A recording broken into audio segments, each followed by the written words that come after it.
Sir 5 years back ఒకసారి ఈ ఊపిరితిత్తులో నీరు చేరిందని చెప్పారు సార్. ఓకే. అప్పుడు నీరు కొద్దిగా తీసినాక ఒక 6 నెలలు గోళీలు వాడినాం అనమాట, టీబీ ఉందని చెప్పారు. ఓకే. అయితే దాని తర్వాత కూడా ఒక 2 years తర్వాత ఒక దగ్గు జలుబు అట్లా వచ్చింది సార్ మళ్ళా. ఓకే. మళ్ళా గోళీలు వాడితే పోయినాయి సార్, మళ్ళీ పోయింది అది. ఓకే. అయితే ఇన్ ఫ్యూచర్ లో అలా అవుతుందా సార్ మళ్ళా? అంటే మీకు వచ్చింది టీబీ ప్లూరల్ ఎఫ్యూజన్ అయి ఉంటుందండి సార్.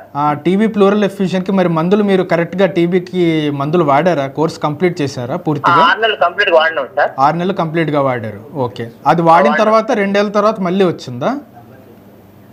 అంటే దగ్గు జలుబు లాగా వచ్చింది సార్. అప్పుడు చూపిస్తే ఏం లేదని చెప్పారు. ఓకే. అది మామూలు గోళీలు రాశారు సార్ ఒక 5 రోజులకి, అది తగ్గిపోయింది. ఓకే. సో మళ్ళీ ఈ ఫ్యూచర్ లో మళ్ళీ ఇది ఏమైనా వస్తుందా అని డౌట్ సార్. అలా ఏం లేదండి, మోస్ట్లీ 70% వరకు ఏం ఉండదండి.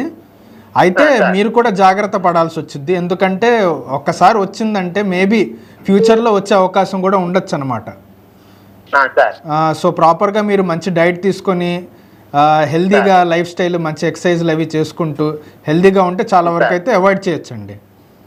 Okay sir. ఓకేనండి. థ్యాంక్స్ ఫర్ కాల్ అండి. Thank you. ఓకే డాక్టర్, ఇందాక వ్యాక్సిన్ గురించి చెప్పారు. సో ఏజ్ గ్రూప్ వాళ్ళు వ్యాక్సిన్ తీసుకోవాల్సి వస్తుంది. So what ever the lung disease యూజువల్గా అయితే ఏ ప్రాబ్లమ్స్ లేదనుకోండి, లంగ్ డిసీజ్ కానీ ఏం లేవు. 60 ఏళ్ళు దాటితే మాత్రం ప్రతి సంవత్సరం ఇన్ఫ్లుయెన్జా వ్యాక్సిన్స్, 5 ఏళ్ళకి ఒకసారి న్యూమోకాకల్ వ్యాక్సిన్స్ తీసుకోవాలి. కాల్ తీసుకుందాం సార్. హలో. హలో సార్, నమస్తే. నమస్తే అండి, మీ పేరండి? నా పేరు నరేష్ అండి. నరేష్ గారు, ఎక్కడి నుంచి మాట్లాడుతున్నారు మీరు? ఇబ్రహీంపట్నం. సార్ డాక్టర్ గారు ఉన్నారు, మీ సమస్య చెప్పండి. నమస్తే నరేష్ గారు. సార్ ఇది మా ఫాదర్ కి ఏమంటారు కోల్డ్, కాఫ్, చెమడ వస్తుంది. బాగా ఆస్తమా లాగా ఊపిరి తీసుకోవడానికి ఇబ్బంది. ఓకే. అయితే అంటే మామూలు ఒకసారి వస్తే కానీ తరచుగా ఒక 1 month 2 months అట్లా గ్యాప్ ఇచ్చేస్తుంది. ఓకే. దానికి కారణం అది మీరు ఒకసారి హాస్పిటల్ విజిట్ చేసి ఏమైనా టెస్ట్లు అవి చేయించుకున్నారండి మీ ఫాదర్కి?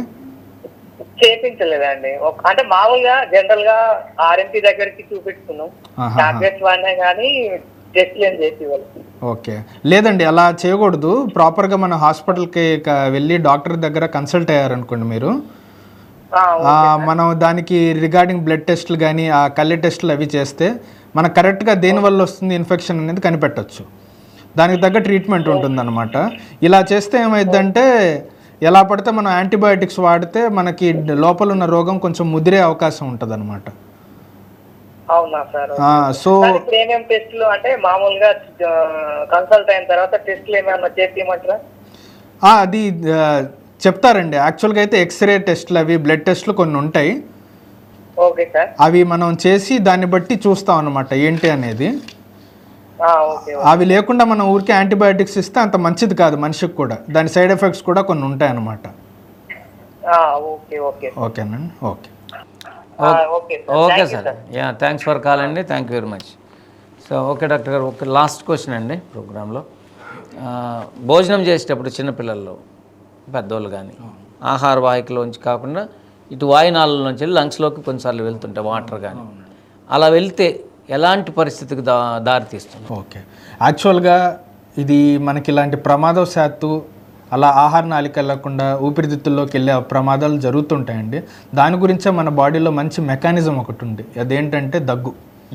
కాఫ్ అనే మెకానిజం ద్వారా అది వెళ్ళనివ్వకుండా మనకి దగ్గు ద్వారా మనకి బయటకు వచ్చేసే అవకాశం ఉంటుంది. ఇది ఎవరిలో వెళ్ళిద్దంటే పిల్లల్లో అంతగా ఉండదు, డెవలప్ అయి ఉండదు.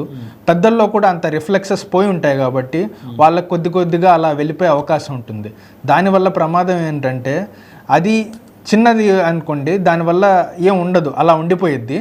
కానీ ఒకవేళ ఏమైనా చిన్న పెద్ద వస్తువు వెళ్తే మాత్రం దాన్ని బ్రాంకోస్కోపీ అన్నాం కదా, బ్రాంకోస్కోపీ ద్వారా దాన్ని రిమూవ్ చేయాల్సి వచ్చింది. అలా రిమూవ్ చేయని పరిస్థితుల్లో ఏమైందంటే అది లోపలే ఉండిపోయి దాని చుట్టూ ఏంటంటే మనకి ఇన్ఫెక్షన్లా చేరిపోయి ఊపిరితిత్తులు చెడిపోయే అవకాశం కూడా ఉంటుంది అన్నమాట.